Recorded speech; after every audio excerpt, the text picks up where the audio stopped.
Donc là, la fille, encore. Euh,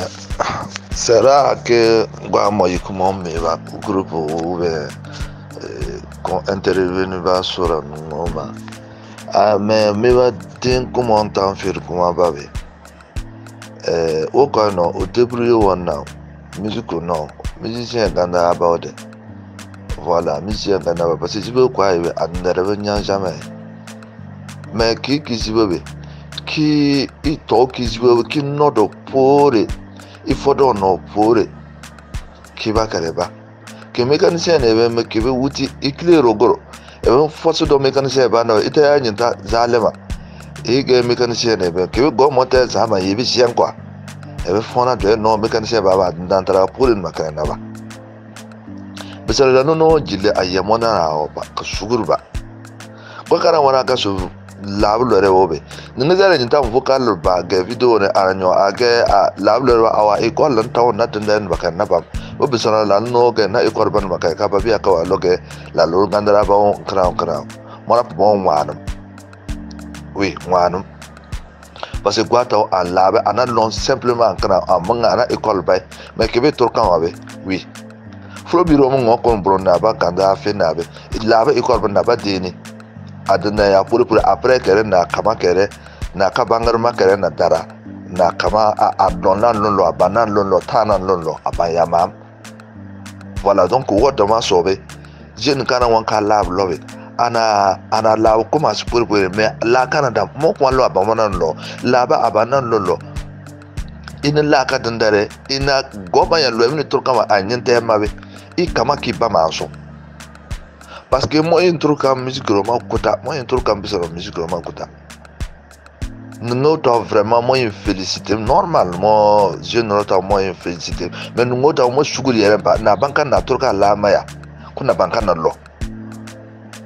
voilà msuguru ba mo woto za me wo bisono nyino mo wo la no woto za me ntra turka la mama eminu wo ke be turka ana nyenta lo lo e turka wa ke ba ka mbo ko kare minu wo ka ta mbara fo ki suguru be da jono iye kama dara ke ba kare ba ke ba abunya be mo na pende mo na mo a lo mo son le ra gone mo no lon le ra gone mais o ke be fo ba me ka manga be ke manga turka ma nga be turka la ro ma fo ka manga ka manga be do voilà ke men la lo so be fo se ba re bene la lo na penye pangane panga bene ke men la lo ziworo buto ta na ba la lo manga abu abawona par plaisir comme ne be kwa kambie ya zibona na ba la bloco wana fina ke be la sa so ki be izibebe ke ba moyen ke dawe au koyire parce que là quoi quand bien do fila la bata ka moyen ke parce que quoi e beta e vidéo ka télé ko watir be o ke ka kuno jouer bien kare que jouer dem puis ma jouer ndwe ke beta radio mam e be céder o mo ke ba ko muso be wi ba bare voilà donc ke be yizibo pour ina bare ina la dara les pour a be o parce que en web na e ngara a efira donc lo voilà pour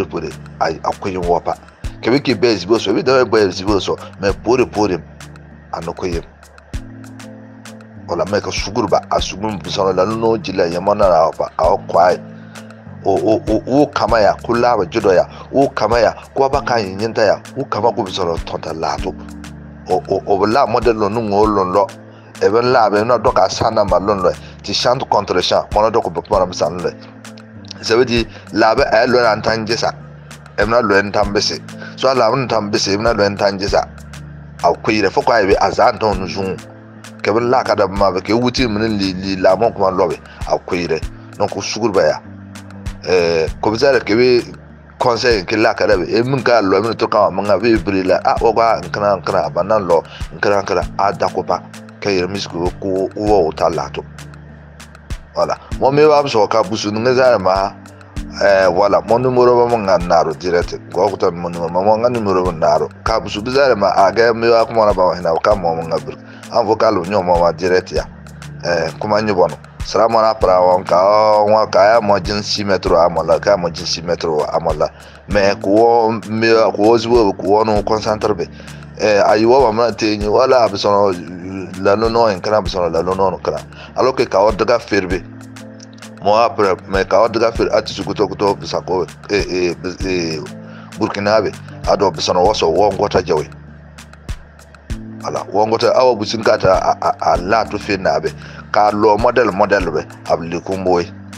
ali vérité do kono tana kalon ya model mle kumboy donc usugur baya o concentre aux bamanga ala ma barka da rawo so ya da ropa so ga kan bi ne busreba